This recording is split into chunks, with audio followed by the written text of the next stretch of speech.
मेहनत के अनुपात में मिलना चाहिए, तभी समाज और देश वो खुशहालीपूर्ण कहलाएगा और समतावादी मूलक समाज ही इस देश को शांति की ओर ले जाने की होगा। नहीं तो यहाँ अशांति बनी रहेगी, चाहे हम उस अशांति को किसी भी तरह से दबाने की कोशिश करेंगे, नहीं दबेगी। रोजगार नहीं मिलेंगे तो अपराध बढ़ रहे हैं, आप देखें कि आजकल समाज में कितने अपराध बढ़ रहे हैं। पहले में उदयपुर में शहर में, उदयपुर राजस्थान में महिलाएं सुरक्षित होती थी, जब से रोजगार में कमी आई है अपराध बढ़ रहे हैं। तो सर ये जो आंदोलन है आज दिल्ली में जो चल रहा है और काफ़ी किसान बहुत मजबूती से इस आंदोलन को कर रहे हैं, विशेष करके इस आंदोलन के बारे में आपका विचार, और इसमें क्या यहाँ से उदयपुर शहर से कोई रिप्रेजेंटेटिव और कोई टीम समर्थन करके वहाँ जाएगी या राजस्थान में या उदयपुर शहर में इसको जागृत करने का प्रयास किया? केंद्र सरकार की शुरू से ही इसमें नियत खोटी रही है।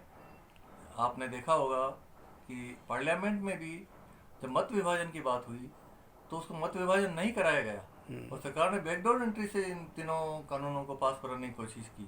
पहला तो लोकतंत्र को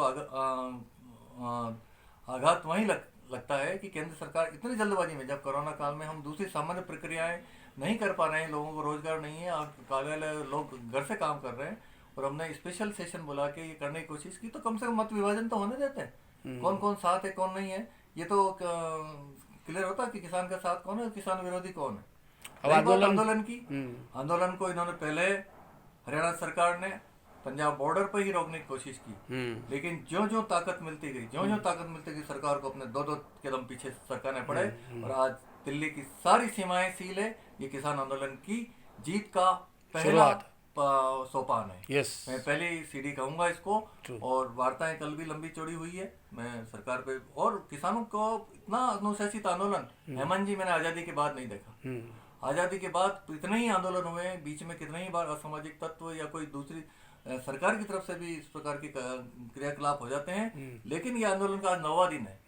आप देखेंगे कहीं हिंसा नहीं है, कहीं सरकारी उसको तोड़फोड़ नहीं है, अपनी बात और इतनी विल पावर से बात। कल भी जब 40 संगठनों से सरकार ने उनको चाय और भोजन के लिए ऑफर किया तो उन्होंने सरकार की चाय और भोजन ठुकरा दिया। उन्होंने कहा अंदर से गुरुद्वारे से जो हमारा किसान सड़क पे बैठा है, जो चीज खाना वो खा रहा है, वही विज्ञान भवन में खाना हम खाएंगे। और इतना अनुशासित आंदोलन मैंने आजादी के बाद रहे होंगे, आंदोलन बहुत जीते भी होंगे, लोगों ने खूब वैसे किए हैं, लेकिन ये इस दौर में ये आंदोलन की मैं आज इनके किसानों की और आंदोलनकारी सभी नेताओं की, चाहे वो 98 साल का किसान भी है, 90 साल से ऊपर के किसान भी वहाँ बैठे हुए हैं, और महिलाओं की भी तारीफ करना चाहूंगी कि वो पूरा कंधे से कंधा मिला के इस आंदोलन को साथ दे रही है और ये आंदोलन सफल होगा। स्थानीय स्तर पे हम लोग स्थानीय स्तर पर कल जैसे हमारे जो वामपंथी बंधु हैं, उन्होंने कल पारस सिनेमा की कुछ समय के लिए रास्ता जाम किया था और केंद्र सरकार की नीतियों का विरोध करने के लिए विरोध स्वरूप प्रधानमंत्री जी का पुतला वगैरह जलाने के दहन का कार्यक्रम किया और कुछ समय तक रास्ता रोका और अपनी बात बचाई।